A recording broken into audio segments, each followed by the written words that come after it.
سرکار نے اس کا جواب خود دیا. سبحان اللہ. گل قدس کی پتیوں کو رحمتوں کے پھول برسائے میرے آقا نے, اور دل کا کشور فتح کر لینے والی آواز میں میرے آقا نے مسکرا کے فرمایا, میرے امتی گھبراتا کیوں ہے؟ ان علمی بعد وفاتی کا علمی فی حیاتی, میری وفات کے بعد میرا علم اسی طرح ہے جیسے میری زندگی کا.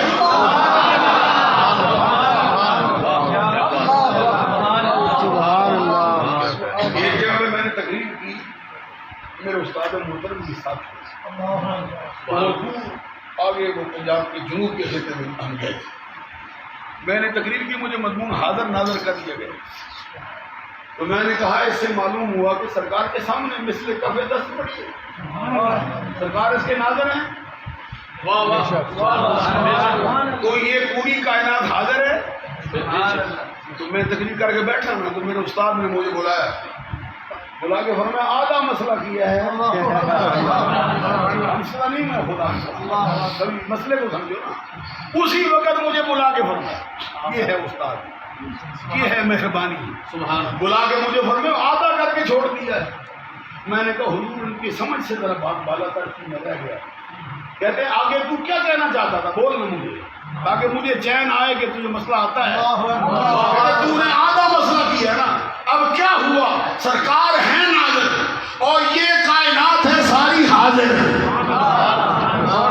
ایک مسئلہ تو تو نے کر دیا, باقی رہ گیا, وہ کیوں نہیں کیا؟ میں نے کہا تو وقت نہیں تھا, کچھ ایسا کہتے پھر بتانا کیا مسئلہ پورا ہے. یہ آدھا ہے حاضر ناظر کا مسئلہ, یہ آدھا ہے کہ کائنات مصطفیٰ. تو مجھے کہتے دوسرا بتا. میں نے کہا دوسرا میں 2 لفظوں میں عرض کرتا ہوں. کہتے کیا کہتا ہے؟ میں نے کہا یہ صدیق حسن گوپالی بلوغ المرام شرح صحیح المرام میں اس مسئلے کو وضاحت سے لکھتا ہے. شیخ عبدالحق محدث دہلوی مدارج النبوہ میں لکھتا ہے. کیا لکھتا ہے؟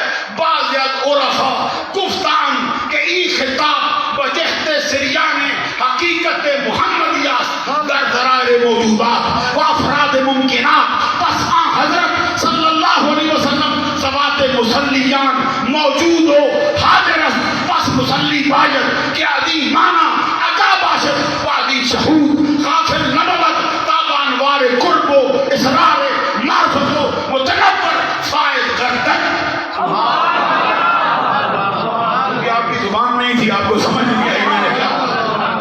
اس کا مطلب یہ ہے, اس کا مطلب یہ ہے, یہ علماء لکھتے ہیں کہ ہاں تک کہ وہابیوں کا مولانا نواب صدیق حسن گوپالی لکھتا ہے کہ بعض علماء اس پر کلام کرتے ہیں کہ نماز کی حالت میں جو السلام علیکہ ایھا النبی جو پڑھتا ہے تو یہ دور رہنے والی ہستی کو نہیں کہتا, السلام علیکہ کہتا ہے. تو یہ کہنا بھی جائز ہے, اس لیے کہ کائنات کی جو مصطفیٰ کی حقیقت ہے وہ کائنات کے ذرے ذرے میں ایسے پائی جاتی ہے جیسے جسم کے اندر جان.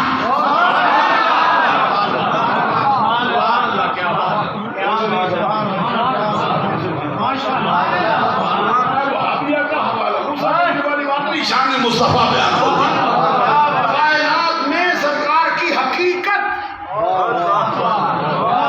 حقیقت محمدیہ کائنات کے ذرے ذرے میں ایسے ہے جیسے تیرے میرے جسم میں جان ہوتی ہے.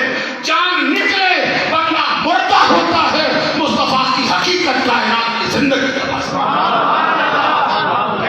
ہر مسلم کو, ہر نماز پڑھنے والے بندے کو یہ سمجھنا چاہیے پس مسلی باید کہ عظیمانہ اگا باشد عدی شہود غافل نبود تابع انوار قرب و اسرار معرفت و متنور و فائز گردد. ہر مسلی کو, ہر نماز پڑھنے والے کو سمجھنا چاہیے مصطفیٰ نمازیوں کی صفوں میں حاضر ہیں.